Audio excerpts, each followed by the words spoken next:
नमस्कार, वॉचडॉग में आपका स्वागत है। मैं हूं श्वेता रंजन। वैसे तो जनता की सुरक्षा करते हुए कुर्बान हो जाना खाकी वालों के लिए फर्ज कहा जाता है, लेकिन ये पूरा सच नहीं है। खाकी वालों ने जितनी जानें नहीं बचाई होंगी, उससे ज्यादा जानें उनकी सख्ती के तले कुचली जा चुकी हैं।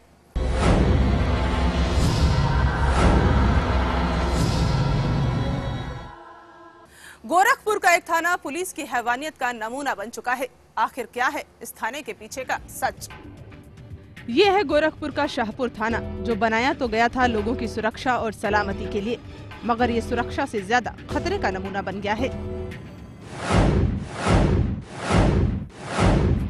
इस थाने की कहानी भी अजीबोगरीब है।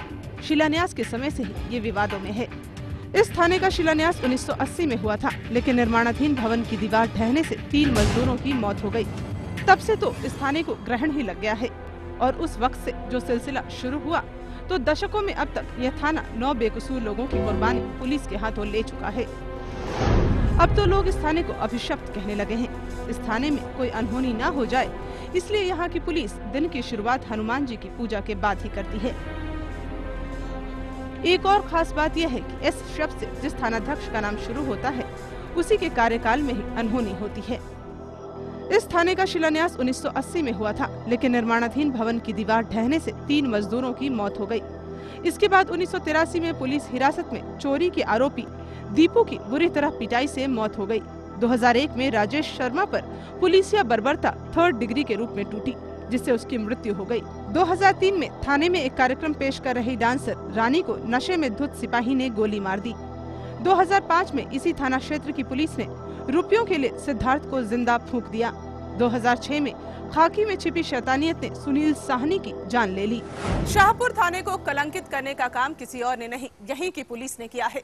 मानवाधिकारों को डंडे के जोर पर तार-तार करने वालों ने एक के बाद एक 2 जानें ले ली। राजेश और दीपू को चोरी के इल्जाम में उनके घर से लाया गया था, लेकिन उन्हें जेल भिजवाने के बजाय पुलिस ने उन्हें खुद ही दे दी सजाए मौत। कहा जाता है कि इस थाने की नींव ही लाशों पर रखी गई है। मौतों का सिलसिला 1980 से शुरू हो गया था, लेकिन 1983 में दीपू नाम के युवक को पुलिस ने थाने में इस कदर पीटा कि उसकी मौत हो गई। इस मामले में 5 पुलिस वालों को निलंबित कर दिया गया, मगर उसके बाद से अब तक मामला ठंडे बस्ते में है। इस थाने में तीसरी घटना का शिकार हुआ राजेश शर्मा। राजेश को शाहपुर थाना प्रभारी संजय सिंह एक दिन चोरी के इल्जाम में घर से थाने ले गए। कारण पूछने पर पुलिस वालों ने मारपीट और घर में तोड़फोड़ भी की। राजेश के पिता राम सकल शर्मा थाने गए तो उन्हें भगा दिया गया। उन्होंने पूरे मामले की शिकायत पुलिस अफसरों से की, तो वहां से कोरे आश्वासन के सिवा कुछ नहीं मिला। पुलिस एक बाइक आया, कुछ नहीं बताया हमको, और जो संजय सिंह है वो पुलिस लेकर के आया जीप में, और तुरंत हम लोगों को गेट खोल करके अंदर सब पुलिस लोग घुस करके, और हम लोग बाहर में थे और लड़का नाश्ता निकाल रहा था, वो एकदम अंदर में घुस गए सब। तो हम लोग बोले आप लोग कौन है? तो हम लोग शाहपुर का थाना का पुलिस है, आपको लड़का को पकड़ के ले जाएंगे। और लड़का को खींच करके ले गया और बोला कि हम लोग पूछताछ करके छोड़ देंगे। तो उसके बाद तो हम लोगों को खदेड़ दिया, भागो यहाँ से, और गेट में वो लोग ताला बंद कर दिया, हम लोगों को खींच दिया।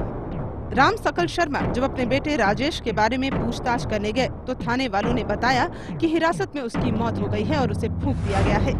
इसके बाद तो शहर में भी आग लग गई। पुलिसिया जाति के विरोध में लोगों ने घंटों शहर में जाम और बंद कराया। तत्कालीन मुख्यमंत्री राजनाथ सिंह के दखल के बाद मामला निपटा। एसएसपी को तो बोला कि आपका लड़का को अंतिम संस्कार राजघाट हम लोग कर दिया। उसके बाद अब समझिए कि नहीं, अब हम लोग क्या करें हैं? ये लोग बहुत कुछ मैंने किया, लोग गोरखपुर भी बंद करवाया, सब क्या क्या सब हल्ला गुल्ला तो बहुत हुआ। दोष पुलिस का दोष है, आखिर थाना में मारा कौन? लड़का को पुलिस ने मारा। राजेश के रूप में राम सकल की बुढ़ापे की इकलौती लाठी भी टूट गई। वो हर वक्त बेटे की तस्वीर सीने से लगाए बदहवास होकर घूमते हैं। राजेश की हत्या के जुर्म में थानाध्यक्ष संजय सिंह और 2 सिपाहियों को जेल जाना पड़ा और मामले की जांच चल रही है। राम सकल शर्मा इस विश्वास में जी रहे हैं कि उनके बेटे के हत्यारों को सजा जरूर मिलेगी।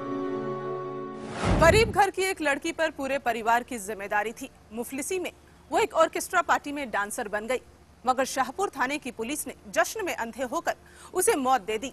कैसे हुई थाने में रानी की हत्या, जानेंगे हम एक ब्रेक के बाद।